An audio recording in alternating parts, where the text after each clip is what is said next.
डरते हुए अभिमन्यु से कहता है, यार तूने आवाज सुनी? अभिमन्यु हैरानी के साथ पूछता है, कैसी आवाज? यार लड़की की आवाज। अभिमन्यु चिढ़ते हुए कहता है, यार ये तूने क्या जब से लड़की की आवाज लगा रखा है? जब से यहाँ पर आया है कह रहा है लड़की की आवाज, लड़की की आवाज। किस लड़की की आवाज की बात कर रहे है तू? यार पता नहीं, पर सच में मैंने 2-3 बार किसी लड़की की आवाज सुनी। लगता है तेरे कान कुछ ज्यादा ही बज रहे हैं। ये बता, तू रास्ते भर कान में हेडफोन डालकर गाने सुनते हुए आया है ना? हाँ, पर ये बात तुझे कैसे पता? यार तभी तो तुझे आवाज सुनाई दे रही है। होता क्या है ना, जब भी हम 3-4 घंटे तक लगातार गाने सुनते हैं तो उनके बोल हमें याद रह जाते हैं और वही बोल हमारे कानों में गूंजने लग जाते हैं। यार पर यूं कुछ बोल पाता उससे पहले ही अभिमन्यु कहता है, परवर छोड़, जब से कह रहा था ग्रेवयार्ड कोठी जाना है और जब ताला खुल गया तो बाहर खड़ा हुआ है। कोई शुभ मुहूर्त का इंतजार कर रहा है क्या, या फिर किसी का इंतजार कर रहा है कि कोई आएगा और तेरा गृह प्रवेश करवाएगा? युग अभिमन्यु की बात का कुछ जवाब नहीं देता है और कोठी के अंदर घुस जाता है। कोठी के अंदर लाइट नहीं थी, हर तरफ अंधेरा ही अंधेरा था। इतना अंधेरा कि कहीं कुछ दिखाई नहीं दे रहा था। अभिमन्यु कोठी के अंदर घुसते हुए कहता है, यार यहाँ पर तो बहुत अंधेरा है। ऐसा लग रहा है जैसे किसी अंधेरी नगरी में आ गए हो। युग अपने मोबाइल का टॉर्च ऑन कर लेता है। अपना बचपन कोठी में ही गुजारने के कारण युग को पता था कि लाइट का स्विच कहाँ पर है। कुछ ही देर में युग को लाइट का स्विच मिल जाता है और वो जैसे ही स्विच दबाता है, कोठी के अंदर चारों तरफ उजाला हो जाता है। कोठी रोशनी से जगमगा उठती है। अभिमन्यु हैलोजन के बल्ब को देखते हुए कहता है, यार तूने एक चीज नोटिस की? युग हैरानी के साथ पूछता है, कौन सी चीज? यही यार कि ये कोठी 13 सालों से बंद थी, पर तू खुद देख, लाइट का कनेक्शन अभी तक काम कर रहा है। ऐसा कैसे हो सकता है? युग कुछ सोचते हुए कहता है, हो सकता है लाइट का कनेक्शन बिजली विभाग वालों ने काटा ही ना हो।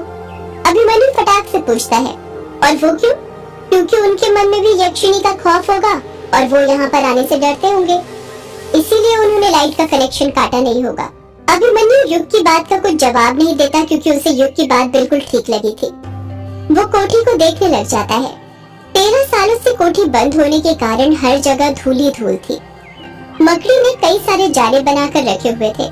कोठी के अंदर 2 बड़े से गुंबद बने हुए थे जो कोठी की खूबसूरती को 4 चांद लगा रहे थे। कोठी की सीढ़ियां संगमरमर से बनी हुई थी।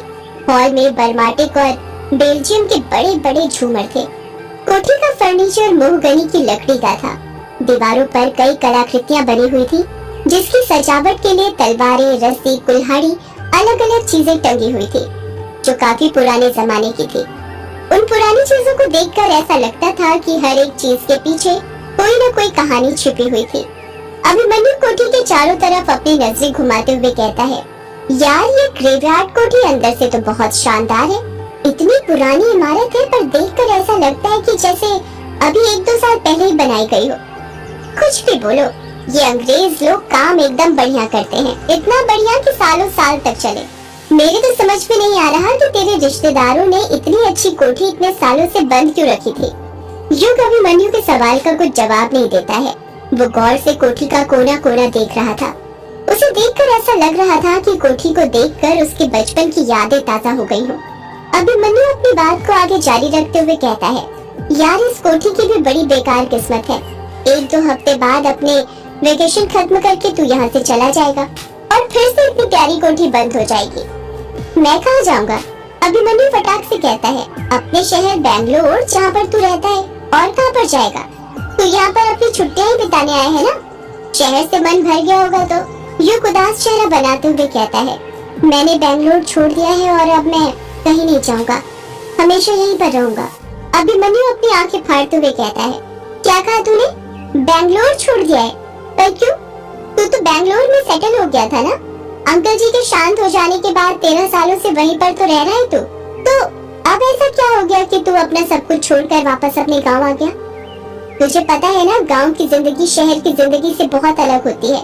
और ये बंगला मुडा गाँव है, यहाँ पर नेसेसरी चीज भी मुश्किल से मिलती है।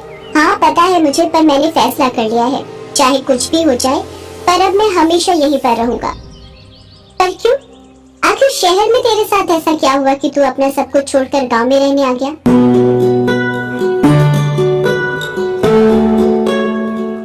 अभिमन्यु देख, अभी ना मेरा तुझे कुछ भी बताने का बिल्कुल मूड नहीं है। मेरा सिर बहुत तेज दर्द हो रहा है। लंबा सफर करने के कारण नींद भी बहुत आ रही है, इसलिए सोने दे मुझे। मैं तुझे सुबह सब कुछ बताता हूँ ना। अभिमन्यु युग की हालत समझ जाता है और उदास चेहरा बनाते हुए कहता है, हाँ चल ठीक है, पर तू सोएगा कहाँ? कोठी में तो सब जगह धूल जमी हुई है, इतनी धूल पर सोएगा क्या? अभिमन्यु ने डाइनिंग टेबल पर फूंक मारते हुए कहा। युग अपने आसपास देखते हुए कहता है, लगता है कल सुबह उठकर सबसे पहले सफाई करनी पड़ेगी। खैर, रात गुजारने के लिए मेरे बैग में 2 ब्लैंकेट रखे हुए हैं, एक तू ले ले, एक मैं ले लेता हूँ, वही बिछाकर सो जाएंगे, फिर सुबह कुछ न कुछ तो कर ही लेंगे। हाँ ठीक है। युग अपने बैग में से ब्लैंकेट निकालता है और दोनों उसे बिछाकर उस पर सो जाते हैं।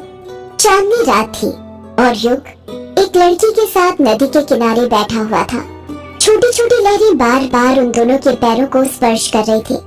युग का चेहरा तो साफ दिख रहा था, पर लड़की का चेहरा क्लियर नहीं दिख रहा था।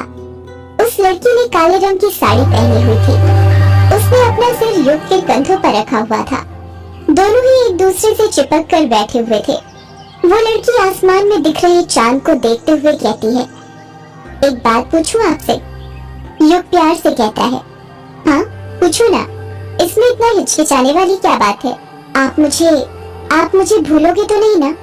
युग बड़े प्यार से बोलता है, तुम भूलने वाली चीज थोड़ी हो जो मैं तुम्हें भूलूंगा। तुम तो वो हो जिसे मैं जिंदगी भर अपने पास रखना चाहता हूँ, अपनी बाहों में भरकर। इतना कहकर युग उस लड़की की कमर पर हाथ रखता है और उसे अपने सीने से सटा लेता है। वो लड़की युग से दूर हटते हुए कहती है, कोई बातें बनाना तो आपसे सीखे। अच्छा चलिए ये बताइए, मैं आपके लिए क्या हूँ? क्या हूँ मतलब ये कि मैं आपकी जिंदगी में क्या अहमियत रखती हूँ। युग उस लड़की से मजाक करते हुए कहता है, तुम कुछ अहमियत नहीं रखती मेरी जिंदगी में। मेरी जिंदगी मुझसे है न कि तुमसे। युग का जवाब सुनकर वो लड़की नाराज हो जाती है और मुंह फुलाते हुए कहती है, मतलब इतने दिनों से जो कुछ आप मेरे साथ कर रहे हैं वो सब दिखावा है। सब लड़के ना एक जैसे होते हैं, उन्हें लड़कियों से बस एक ही चीज चाहिए होती है और वो है उनका जिस्म। जहाँ आप लोगों का मतलब निकलता है, आप लोग हमसे मुंह फेर लेते हैं। इतना कहकर वो लड़की वहाँ से उठने लग जाती है। तभी युग उसका हाथ पकड़ते हुए कहता है, अरे तुम तो नाराज ही हो गई। मैं तो मजाक कर रहा था मेरी जान। तुम जानना चाहती थी ना कि मेरी जिंदगी में तुम्हारी क्या अहमियत है, तो अब गौर से सुनो। इतना कहकर युग उस लड़की को फिर से अपने पास बैठा लेता है और उसकी आंखों में देखते हुए कहता है, तुम मेरी जिंदगी की H2O हो। वो लड़की हैरानी के साथ कहती है, H2O हो? मतलब तुम मेरी जिंदगी का पानी हो जिसे पीकर मैं अपनी प्यास बुझाना चाहता हूँ। तुम मेरी जिंदगी की ऑक्सीजन हो जिसे मैं अपनी सांसों में भरकर जीना चाहता हूँ। इतना कहकर युग उस लड़की के करीब चला जाता है, इतने करीब कि अगर अब वो जरा सा भी आगे बढ़ता तो उसके होंठ उस लड़की के होंठ से टकरा जाते। वो लड़की एक लंबी आह भरते हुए कहती है, आप रुक क्यों गए? बोलते रहिए। तुम मेरी जिंदगी का वो हसीन ख्वाब हो जिसे मैं रोज देखता हूँ। तुम मेरी जिंदगी का वो सुकून हो जो मुझे तुम्हारी बाहों के सिवा कहीं और नहीं मिलता। तुम मेरी जिंदगी का वो हिस्सा हो जिसके बिना मैं कुछ नहीं। सच तो ये है कि मेरा तुम्हारे बिना कोई वजूद नहीं। युग को पता ही नहीं चल पाता कि कब बातें करते करते उसके होंठ उस लड़की के होठों से टकरा जाते हैं। दोनों के होंठ चिपक गए थे, ठीक उसी तरह जिस तरह भंवरा फूल से चिपकता है। जब युग और वो लड़की एक दूसरे को स्पर्श करते हैं तो दोनों को अपने अपने बदन में एक कपकपी सी होती है और दोनों एक दूसरे को अपनी बाहों में भर लेते हैं। वो दोनों कब रेत पर लौट जाते हैं उन्हें पता ही नहीं चलता। उस लड़की की काली साड़ी में युग पूरी तरह घुस चुका था। कोई इस बात का अंदाजा ही नहीं लगा सकता था कि उस लड़की ने साड़ी भी पहनी हुई थी। ऐसा लग रहा था जैसे वो साड़ी एक चादर हो जिसमें वो दोनों समाये हुए थे। उस लड़की के बदन का एक एक अंग युग के अंग के साथ स्पर्श हो रहा था। दोनों एक दूसरे में समाहित हो गए थे। उन दोनों के रोम रोम में आग लगने लग गई थी। युग उस लड़की के बहुत करीब चला गया था, इतने करीब कि तेज तेज चल रही उस लड़की के दिल की धड़कनों को वो साफ साफ सुन पा रहा था। युग का मन ही नहीं कर रहा था उस लड़की के बदन को छोड़ने का। उसने अपने शरीर की पूरी ताकत लगाकर उसके बदन को अपनी बाहों में जकड़ा हुआ था। वो लड़की बड़ी हिम्मत से अपने हाथ छुड़ाते हुए युग को रेत पर लेटाती है और एक एक करके उसके शर्ट के बटन खोलने लग जाती है। युग अपने आप को उस लड़की को सौंप देता है और रेत पर ही लेटकर आहें भरने लग जाता है। वो लड़की युग के शर्ट के बटन खोल देती है और उसके माथे को चूमने लग जाती है। वो लड़की युग के माथे को चूमते हुए कहती है, आप मुझे भूलोगे तो नहीं ना? युग धीरे से कहता है, नहीं, मैं तुम्हें नहीं भूलूंगा, कभी नहीं। वो लड़की बार बार युग को चूमते हुए बस यही बोले जा रही थी, आप मुझे भूलोगे तो नहीं ना? और युग कहता, नहीं, कभी नहीं। युग के अंदर की गर्मी बढ़ती जा रही थी।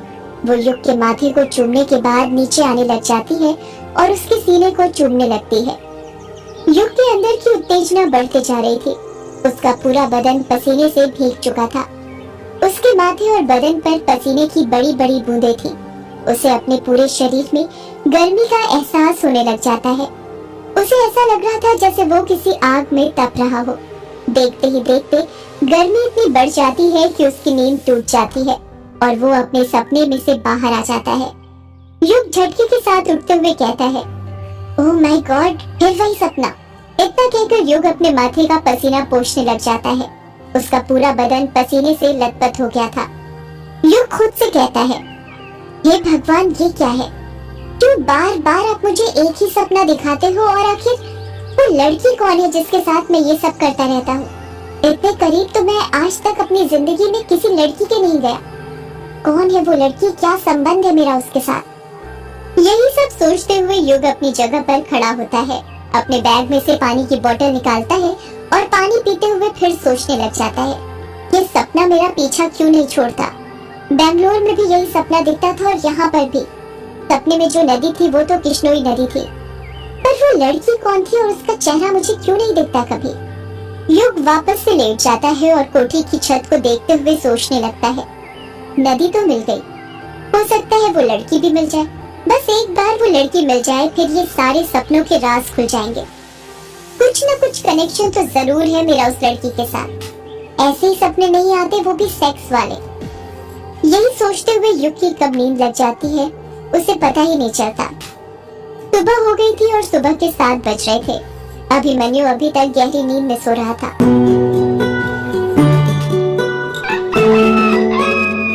तभी मुर्गे के बाग देने की आवाज सुनाई देती है और अभिमन्यु की नींद खुल जाती है।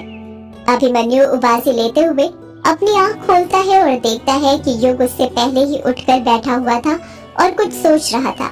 अभिमन्यु हैरानी के साथ कहता है, अरे युग, तू कब उठ गया और सुबह सुबह इतनी गहराई के साथ क्या सोचने लग गया? पहले तो युग के मन में आया कि वो उसे अपने सपने के बारे में बताया, पर फिर अगले ही पल उसने सोचा कहीं अभिमन्यु उसे पागल ना समझ ले, इसलिए उसने कहा, कुछ नहीं यार, बस ऐसे ही बैठा हुआ था। अभिमन्यु बात को बदलते हुए कहता है, वैसे तूने बताया नहीं। युग हैरानी के साथ पूछता है, क्या नहीं बताया? यही कि तूने बैंगलोर क्यों छोड़ दिया? तेरे यहाँ पर आने का मकसद क्या है? यार, मैंने बैंगलोर को नहीं छोड़ा, बल्कि बैंगलोर ने मुझे छोड़ दिया है। मतलब? मैं कुछ समझा नहीं, तो साफ साफ बताएगा क्या कहना चाहता है? मतलब ये कि मेरी बैंगलोर में जो जॉब थी वो चली गई। अभिमन्यु शॉक्ड होते हुए कहता है, क्या कहा? जॉब चली गई? पर कैसे? युग चुप रहता है, कुछ जवाब नहीं देता है। अभिमन्यु युग पर दबाव बनाते हुए पूछता है, अरे तू चुप क्यों है, बता ना, आखिर तेरी जॉब कैसे चली गई? युग लंबी सांस लेते हुए कहता है, मुझे कंपनी ज्वाइन किए हुए 1 साल ही हुआ था, सब कुछ ठीक चल रहा था। ऐसा लग रहा था कि लाइफ सेट हो गई और इसी कंपनी में फ्यूचर सेट हो जाएगा, पर जैसा हम सोचते हैं वैसा होता कहाँ है। होता भी कैसे अगर जिंदगी में सब चीजें हमारे मुताबिक होने लगे तो उसे जिंदगी नहीं, कोई फिल्म की कहानी कहते हैं। अभिमन्यु बीच में ही युग को टोकते हुए कहता है, यार तू बातें घुमा मत, सीधे सीधे बता हुआ क्या था? युग अपनी बात को आगे जारी रखते हुए कहता है, सब कुछ ठीक ही चल रहा था कि तभी हम लोगों को बताया गया कि कंपनी लॉस में चल रही है, जिस कारण कंपनी की फाइनेंशियल कंडीशन खराब हो गई थी। फाइनेंशियल कंडीशन से उभरने के लिए कंपनी ने 50 एम्प्लॉयज को निकालने का फैसला किया था और जब लिस्ट आई तो उस लिस्ट में मेरा भी नाम था। पर ऐसे कैसे? तुझे कैसे निकाल दिया?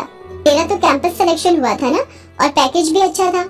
हाँ, पर तुझे पता है मेरी फील्ड इलेक्ट्रिकल और इलेक्ट्रॉनिक्स की थी, पर सारे काम कोडिंग का कराते थे, पूरा घिस कर रख देते थे, इतना परेशान करते थे कि आप खुद जॉब छोड़ दें या फिर खराब परफॉर्मेंस की वजह से आपको वो खुद निकाल दे। तुझे पता है ये कंपनी और कॉलेज वालों के बीच एक बहुत बड़ी सेटिंग होती है। क्या कहा? सेटिंग होती है? कैसी सेटिंग? देख, मैं बताता हूँ। कंपनियां हर साल कॉलेज में आती हैं, जिससे कॉलेज का नाम होता है और हर साल नए एडमिशन होते हैं। पर क्या कभी तूने ये सोचा है कि जो कंपनियां आती हैं और हर साल कभी 100 तो कभी 200 स्टूडेंट्स का सिलेक्शन करती हैं, उनको किन की जगह पर रखा जाता है? किन की जगह पर? उन एम्प्लॉयज की जगह पर जिनको पिछले साल कैंपस सिलेक्शन करके लाया गया था। यही सिलसिला चलता जाता है और कॉलेज और कंपनी वालों का धंधा चलता रहता है। पर साले ये नहीं सोचते कि जिनको उन्होंने जॉब से निकाल दिया उनका तो एक साल खराब हो गया ना।